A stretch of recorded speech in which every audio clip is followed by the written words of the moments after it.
So guys, welcome to Innovative. আজি আমি যেটো বিষয় এনালাইসিস কৰিম ই বহুত ইন্টাৰেষ্টিং হ'বলৈ গৈ আছে। আমি সকলোৱে এই বিষয় ভালদৰে জানি আছো যে চকুৰে মনিব নোৱাৰা সামান্য এটা ভাইৰাছে সমগ্ৰ বিশ্বক কি অৱস্থা কৰি আছে। Yes, I am talking about coronavirus. But friends, বিশ্বৰ ইতিহাস চালে দেখা যায় মানৱ জাতিলৈ সন্ত্ৰাস কঢ়িয়াই অনা এইটোৱে প্ৰথম মহামাৰী নহয়।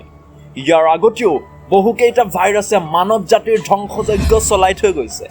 So let's start today's topic, 5 most dangerous disease in the world history. বিশ্বৰ ইতিহাসত 5টা আটাইতকৈ ভয়ংকৰ মহামাৰী।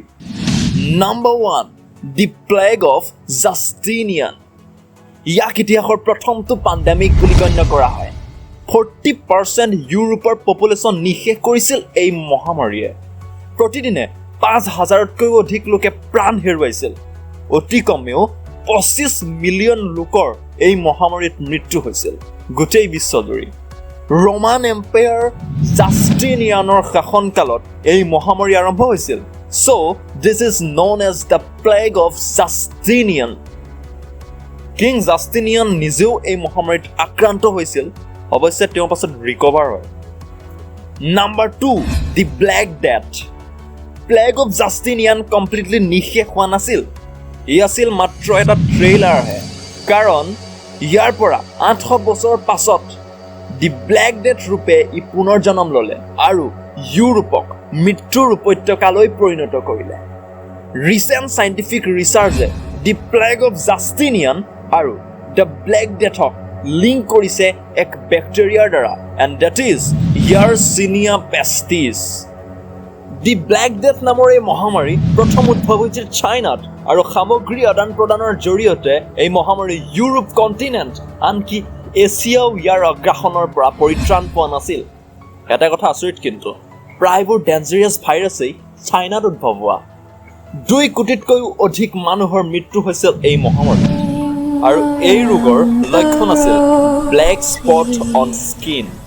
Number 3, the Antonine plague. 165 ADৰ কথা। বহুত তীব্ৰভাৱে এই মহামাৰীয়ে ৰোমান এম্পায়াৰ চানি ধৰিছিল। এই মহামাৰীয়েও বহু লোকৰ প্ৰাণ কাঢ়িছিল। ইউৰোপৰ এণ্টনাইনৰ শাসনকালত উদ্ভৱ হোৱাৰ কাৰণে ইয়াক জনা যায় দি এণ্টনাইন প্লেগ হিচাপে। এই মহামাৰীয়ে ৰোমান এম্পায়াৰ কমপ্লিটলি ডেষ্ট্ৰয় কৰিছিল। Number 4, দি গ্ৰেট ফ্লেগ অফ লণ্ডন। এই মহামাৰী উঠোৱা আছিল পুৰণি লণ্ডন চহৰ। সেই সময়ত এই চহৰ যথেষ্ট দূষিত আছিল। জানিব পৰা মতে দি ব্লেক ডেথে 300 বছৰ পাছত পুনৰ দেখা দিছিল ডাইৰেক্ট লণ্ডন চহৰত। ইয়াৰ 1665 স্প্ৰিং ছিজনত আৰম্ভ হৈছিল এই মহামাৰী। এন্দুৰ নিগনি আৰু ইহঁতৰ গাত থকা ৰেড ফ্লিৰ কাৰণে এই মহামাৰী বিয়পি পৰিছিল বহুলভাৱে। লণ্ডনৰ 20% পপুলেশ্যন ফিনিছ কৰি পেলাইছিল এই মহামাৰীয়ে। 75,000ৰো অধিক লোকে মৃত্যুক সাৱটি ল'ব লগা হৈছিল এই মহামাৰীৰ আগ্ৰাসনত পৰি।